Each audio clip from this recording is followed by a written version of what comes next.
Bonjour à tous, bienvenue dans cette nouvelle vidéo là où je vais vous présenter donc la Google Home Nest Hub qui sont aux côtés donc des nouveaux arrivés dans la famille Google qui sont les Nest Mini et qui viennent remplacer donc ces Google Home Mini que vous voyez un petit peu partout sur l'écran. J'en ai un certain nombre, ils sont tous neufs voilà, on va pas présenter ces deux produits là aujourd'hui puisqu'on va se concentrer sur la Nest Hub. Donc passons tout de suite au déballage. A few moments later.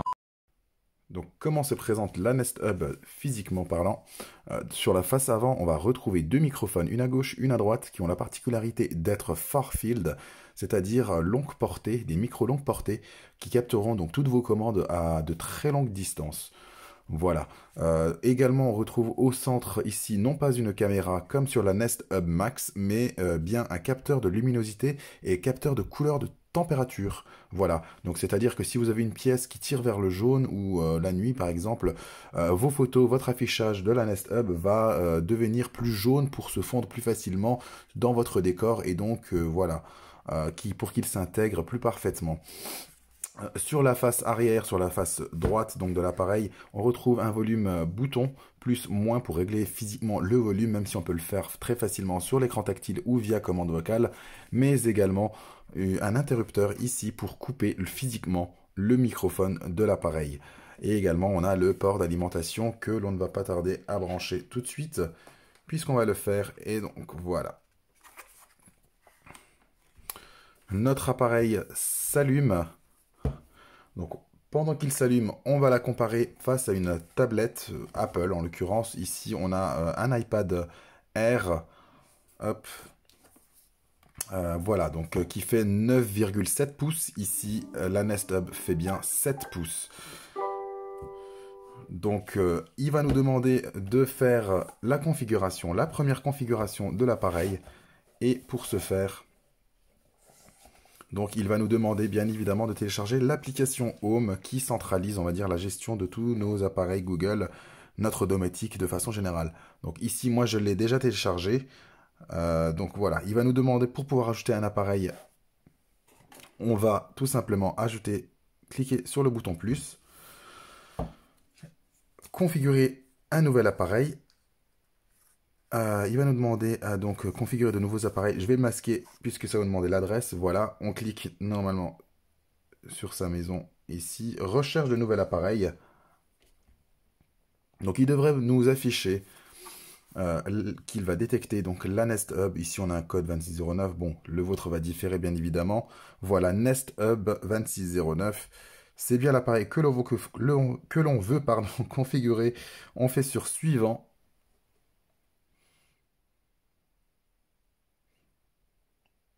Et donc pendant qu'il se connecte à la Nest Hub, il est possible qu'il nous propose de faire une mise à jour. Voilà, donc il nous demande si c'est bien le code qui s'affiche. Effectivement, on fait oui. Aidez-nous à améliorer. Bon, ceci, c'est vos paramètres comme vous souhaitez.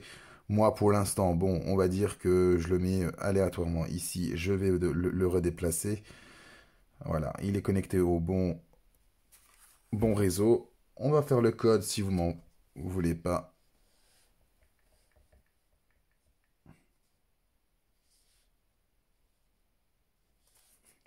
Voilà, on se connecte à notre réseau. Les deux appareils se synchronisent.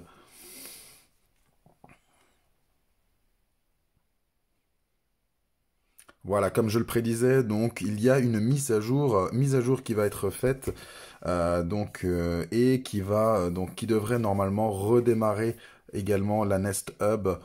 Mais bon, c'est une chose qui se fait une seule fois, donc il faut le faire.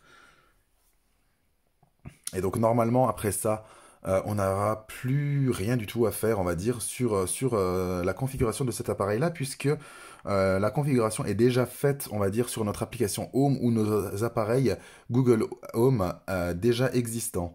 En l'occurrence, si vous avez des Google Home Mini, des Nest Mini ou des Google Home euh, les plus grandes ou d'autres appareils, pas forcément Google, qui peuvent être les Sonos, des enceintes Bose par exemple, puisqu'ils ont exactement tous la même fonctionnalité, les mêmes capacités.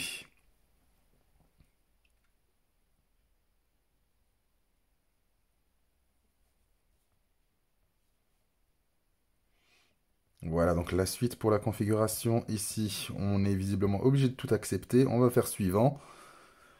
Pendant que notre mise à jour se termine,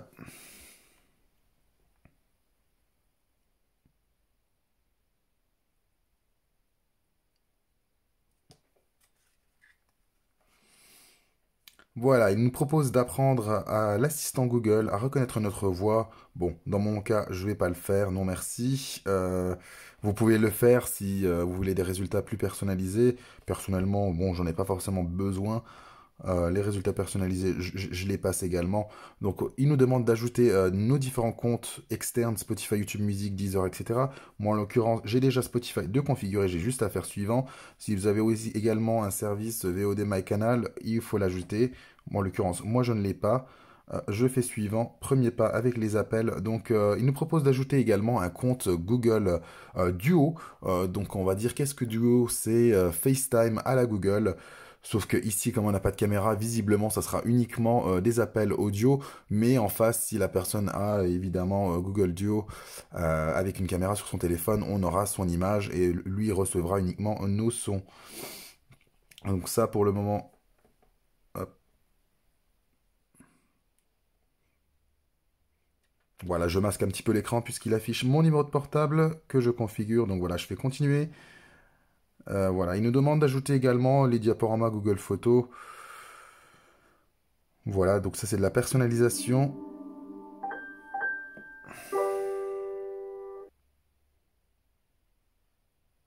Découvrez votre Google Nest Hub. Il intègre l'assistant Google et vous permet d'obtenir de l'aide en un clin d'œil par commande vocale. Voici un aperçu. Démarrez votre journée du bon pied. Dites simplement « Ok Google, bonjour » pour consulter la météo, votre agenda et bien plus. Il suffit d'appeler et de contrôler.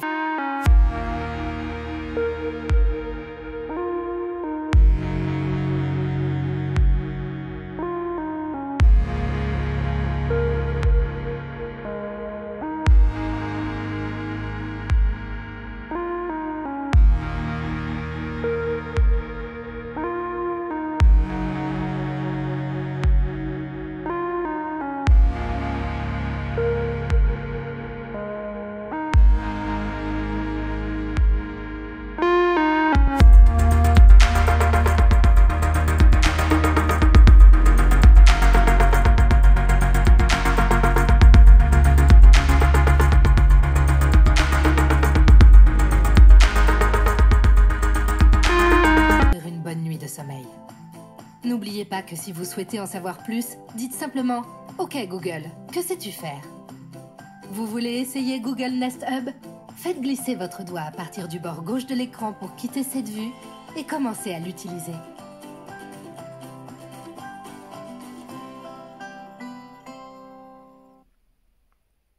Une sympathique petite vidéo. Et voilà. Bonjour, maintenant que la configuration est terminée, j'aimerais vous montrer encore 2 ou 3 choses que vous pouvez faire avec votre Nest Hub. Très bien, je veux Tout bien. d'abord, balayez l'écran de haut en bas. C'est ici que vous pouvez retrouver les appareils de votre maison connectés et les contrôler. Chaque appareil connecté que vous ajoutez à l'application Google Home est affiché ici. Vous pourrez y revenir plus tard. À présent, balayez l'écran vers le haut pour fermer la vue de la maison.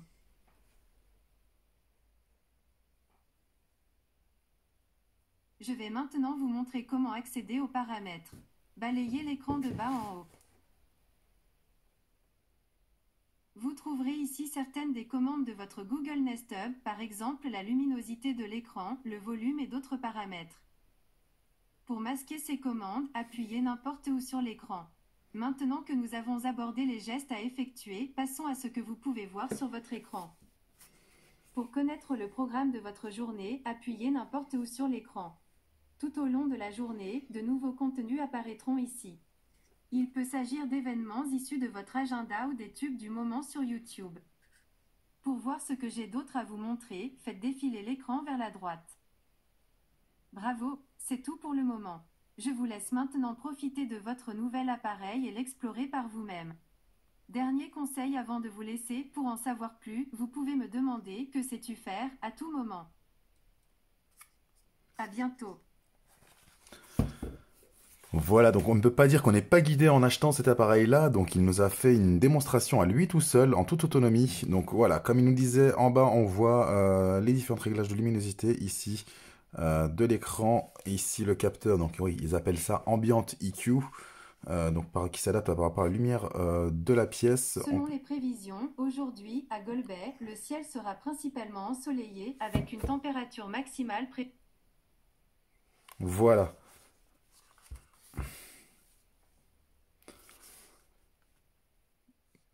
Voilà, une fois qu'on a fini la configuration, on se retrouve avec un fond d'écran, la météo, l'heure, tout ce qu'on veut afficher. Et donc, de haut en bas, on a nos différents menus avec nos lumières, nos caméras, etc. De gauche à droite, on peut changer le fond. Si on swipe depuis toute la droite, le bord de l'écran, on peut accéder à différentes fonctionnalités, les infos, les news, mais également quelques autres capacités de la Google Nest Hub. De bas en haut, le volume, l'alarme, les paramètres, la lumière. Et également de droite à gauche, on passe directement au mode nuit qui passe tout seul. Mais là, on peut le passer manuellement pour avoir une grosse horloge. Ici, si on veut le mettre dans la chambre ou dans une autre pièce, par exemple, si on ne veut pas avoir le fond d'écran. Voilà pour la présentation de cette Nest Hub. Donc voilà, n'hésitez pas à me poser des questions ici en commentaire. Si vous en avez, j'hésiterai pas à vous répondre. Ce sera avec plaisir. Et voilà, donc si vous voulez avoir un retour sur mon utilisation de cet appareil-là, une fois cette vidéo-là publiée, je vous en ferai, puisque voilà, j'ai vraiment tous les appareils Google. J'ai la Google Home, les Nest Mini, les Home Mini. Voilà, la Nest Hub, etc. Donc je peux également les produits connectés Google Chromecast Ultra, la classique, etc. Donc voilà, n'hésitez pas à me poser des questions sur l'interaction de tous ces objets-là, donc avec des télés connectées, non connectées, voilà, intelligentes et pas moins intelligentes, on va dire. Je peux vous donner un retour objectif là-dessus et ce sera un plaisir d'y répondre en commentaire. Voilà, merci à vous.